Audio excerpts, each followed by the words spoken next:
Russia's former transport minister and former governor of Kursk region, Roman Starovoit, was found dead with gunshot wounds in his personal car on Monday, Russia's investigative committee said. Starovoit has reportedly shot himself with an honorary weapon awarded to him by the Ministry of Internal Affairs in 2023. His body was found in Moscow's Odintsovo district at his home by his personal security. The spokesperson of the investigative committee said that police investigators are working at the scene to determine the cause of death, adding that preliminary findings point to suicide. The day before his death, former Kursk region governor Alexey Smirnov, arrested on charges of embezzlement during the construction of fortification structures in the region, testified against Starovoit. On the same day, upon presidential decree, Starovoit was dismissed from office due to failure to perform his duties, including widespread transportation collapses, and his official termination became effective. As of today, authorities had issued a detention order in connection with the alleged embezzlement of around 15 billion rubles linked to fortification construction projects in Kursk region.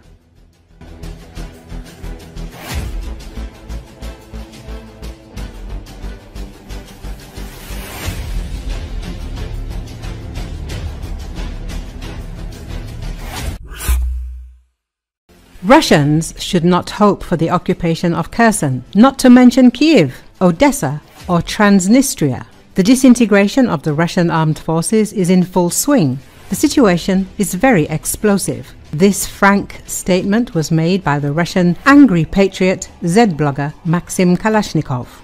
In one of his latest blogs, Kalashnikov admitted that the Russian troops are in a deep crisis. According to him, it is pointless to talk about an offensive on Kherson or about forcing the Dnieper now. What Kherson? What Transnistria? What forcing of the Dnieper? Guys, you know the troops are very exhausted. Very unpleasant processes are happening there in the relations between officers and privates. I just won't make it public now, but there is a very large flow of information. Bad information. Kalashnikov said, these words sound especially telling against the backdrop of constant propaganda about the successes of the Russian army and attempts to impose on society the illusion of control over the situation. Even if figures like Kalashnikov begin to talk about internal problems, it means the situation at the front is much worse than they are trying to present in the official agenda. The mention of unpleasant processes between commanders and personnel hints at a deep split within the army system. It is about demoralization, loss of discipline, conflicts, and a drop in morale. All this is a direct consequence of a protracted war, endless losses, and the lack of a clear goal. Earlier, Z-Patriot is worried about the future of the Russian Federation. He expects that the Russian Federation will repeat the fate of the disappeared Russian Empire and the USSR. Kalashnikov compared the current stage of the war with previous crisis moments for Russia. For example, with the halt of the offensive at the beginning of the SVO and the loss of the cruiser Moskva, with the flight of the Russian army from Kherson and Izium, as well as with the Prigozhin mutiny. However, now, according to Kalashnikov, the main threat is not the front, but the worsening economic crisis inside the country. We are facing a dangerous economic crisis. A protracted war is a terrible disaster that is fraught with economic collapse, even inevitably leading to it. Our own economy has fallen into the millstones. The Ukrainian economy receives a lot of support from Western allies, but we do not have such support. I believe that the crisis will be very, very strong. This can really undermine both the economy and political stability, Kalashnikov said.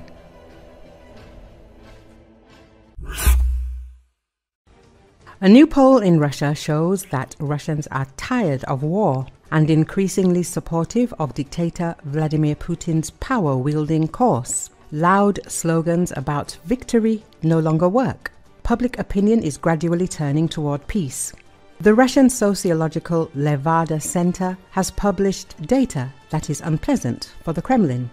According to a survey conducted from June the 19th to the 25th, the idea of using nuclear weapons in a war against Ukraine is losing support.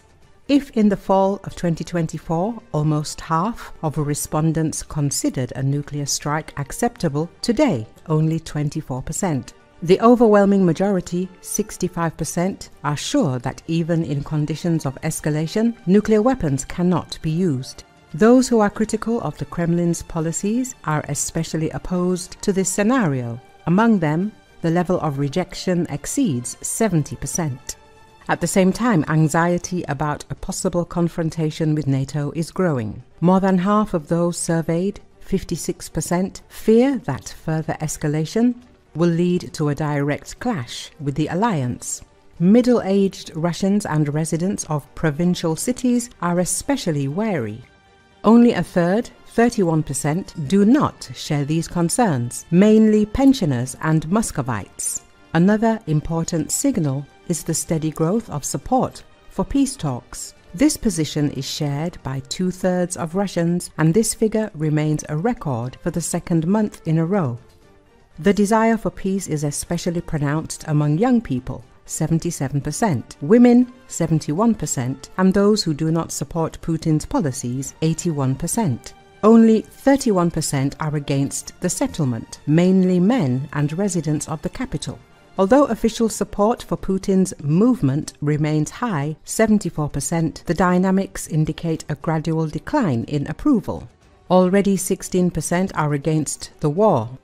This is almost twice as many as at the beginning of the full-scale invasion. General interest in events in Ukraine is also declining. In June, only 53% of Russians followed news about the war, which is significantly lower than last year. Young people, women, and critical citizens are increasingly ignoring the topic, while men, pensioners, and those who get their information from television remain the most involved.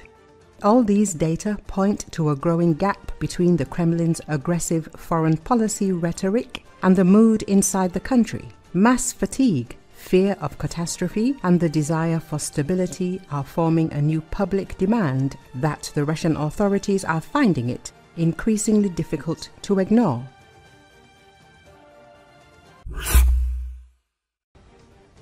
One of the most odious deputies of the State Duma of the Russian Federation, former General Andrei Gurulev, has once again become a mouthpiece for Moscow's imperial aspirations. He has directly voiced a threat to Poland, which, according to the Russian authorities, deserves a blow.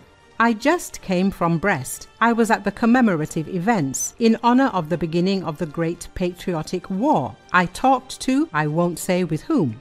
The Poles are now actively strengthening the border, and it's clear why. They messed up. That's the key word, messed up. If they messed up, should they get hit on the head? They should, and they understand this. No matter what mines they put along the border, the time will come. They will get hit on the head, Gurulev said in his last interview. Apparently, the dirty trick that the representative of the Putin regime is talking about is the massive support that Poland provides to Ukraine in the fight against Russian aggression. Warsaw has become one of Kiev's key partners, providing weapons, humanitarian aid, logistical support, and shelter for millions of Ukrainians. Such words from an official are not simple bravado. They are part of the aggressive rhetoric that is increasingly used in the Kremlin, warming up the domestic audience and trying to intimidate neighboring countries. Moreover, statements about a possible Russian strike on NATO countries are made against the backdrop of a toughening of Russian military rhetoric. In recent months, a number of European analysts and military experts have been increasingly warning that the Kremlin may move from words to deeds. Thus, the threat of a direct conflict between Russia and the countries of the North Atlantic Alliance is being discussed more and more seriously in EU expert circles. This is facilitated by the build-up of Moscow's military potential and the concentration of troops near the western borders. Gurulev's words are not just the private opinion of a deputy. He has repeatedly appeared as one of the mouthpieces of the power wing of the Russian government, and his statements often duplicate the official narratives of the Kremlin. Meanwhile, Poland, like other NATO countries on the eastern flank, continues to strengthen its defenses and strengthen military cooperation with its allies. Warsaw is acutely aware of the level of threat posed by the Putin regime and is actively preparing for any possible scenarios.